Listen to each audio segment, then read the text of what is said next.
So the dish we're going to prepare now is a simple date syrup. Obviously you have your dates. What I usually do is I just use a knife just to open them up so I can take the stone out. So basically you just have, I'd say, probably 2 cups of dates. You can use it to start with for your syrup. And what we want to do is actually we're going to boil some water and we're going to soak the dates, and then from that we're basically going to strain them, and then that'll give us our syrup. We're not going to add any extra sugar or any extra honey. So that's the process we're going to be doing.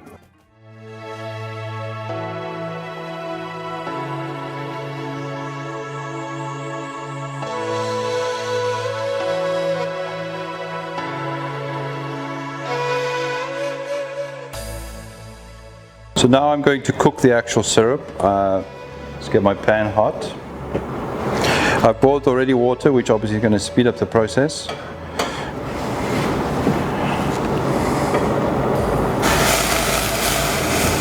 So I'm using relatively equal quantities of water to my dates. I'm basically just going to extract some of the flavor, some of the sweetness from the dates to make the syrup. So the water is just slowly coming to a boil. That's fine. You can add the dates already, because you want them to just hydrate a little bit.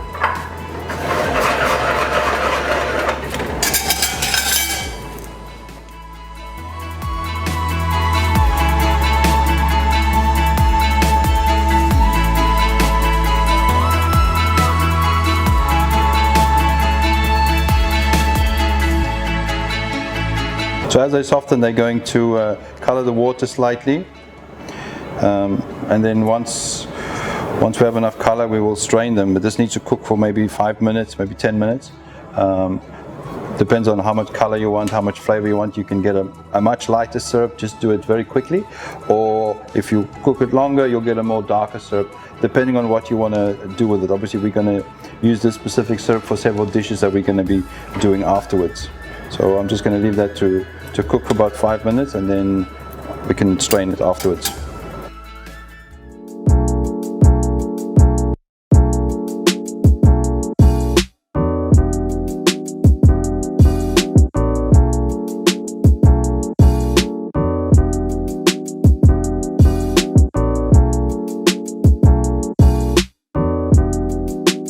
So now it's 10 minutes later. Our syrup has reduced. So it is about ready that we can strain it now.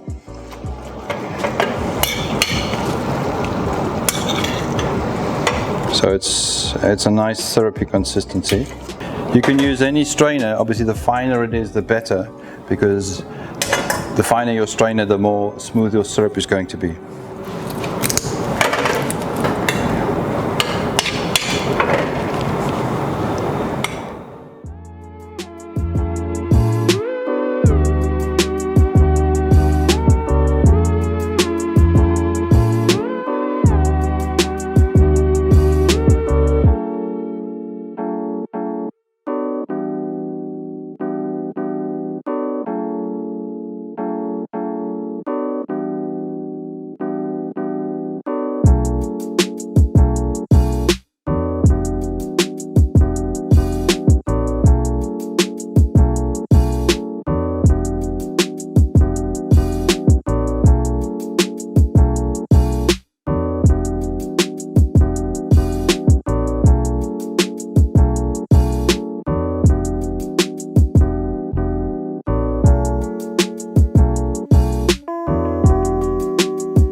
So now that we've finished the date syrup, we're going to make the khanfarosh, which is basically it's a pancake. It's a small pancake. For the mixture I have today, I'm going to use 5 eggs, 120 grams of rice flour, 75 grams of normal flour, so all purpose is fine, 1 tablespoon of baking powder. Then I'm going to take 2 tablespoons of honey. We're going to put a pinch of saffron. I'm also going to flavor it with, I've taken half a teaspoon rose water, half a teaspoon of orange blossom water, and I've mixed those together. So we're going to add all the wet ingredients together, and all the dry, and then we're going to basically fold them together. Okay, so first we're going to put the eggs in our bowl. We're going to add a pinch of our saffron. So it's up to you how much saffron you like to add. Obviously it's going to give you flavor, and it's obviously going to give you a nice tinge, a yellow tinge to your mixture. You can just whisk that up.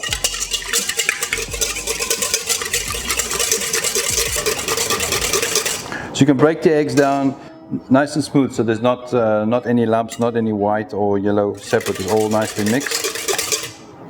Okay. Put a tablespoon of our honey.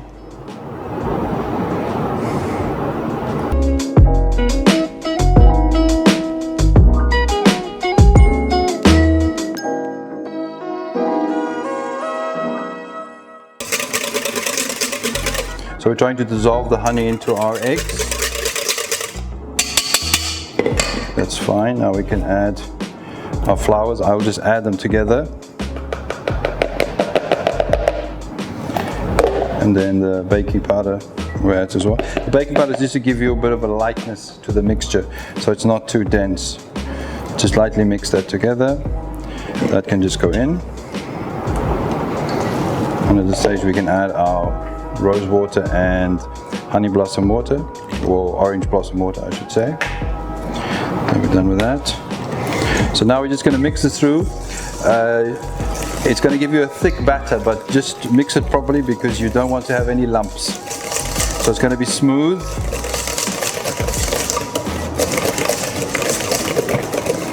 So yeah, it's going to be a thick pancake batter. And like I said, the more saffron you add, the more color it will give you, the more yellow golden tinge.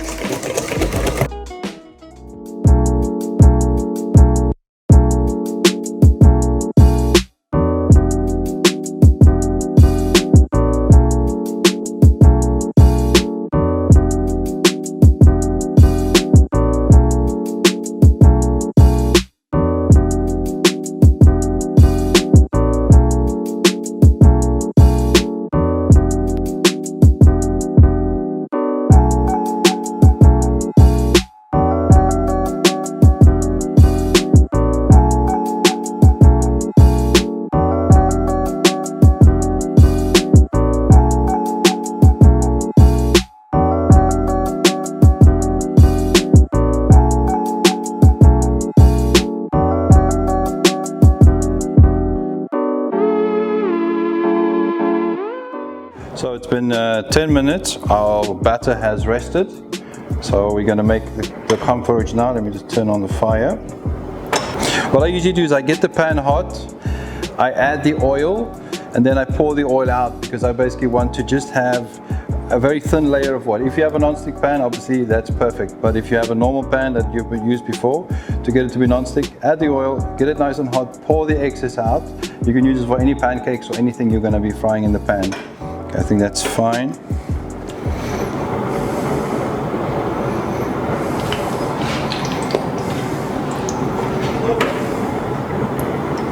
So just swirl it around, get a nice coating, and then you just pour the excess out.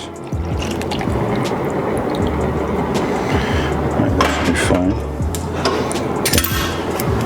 Okay. It's also good just to test your pan is hot enough with a little bit of the mixture. Okay. It's just about getting there. Alright, so you can use any size spoon you want. I just use a dessert spoon and just let them make like little big coins like shapes in your pan. Because once you cook them, you're going to basically stack them on your plate so you can make little round shapes. This could be fun for kids to do in the morning for breakfast as well.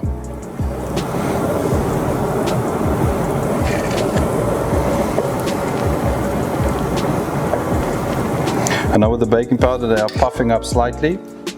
They're just cooking around the edges.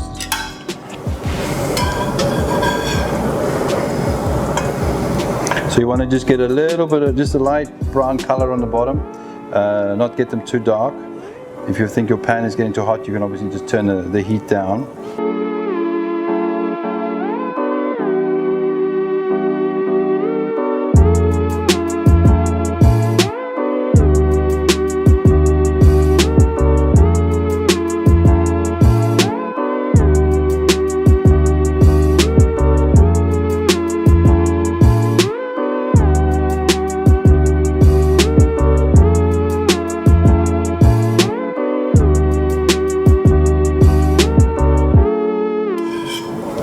just turn them over again, just so they make sure they're fully cooked.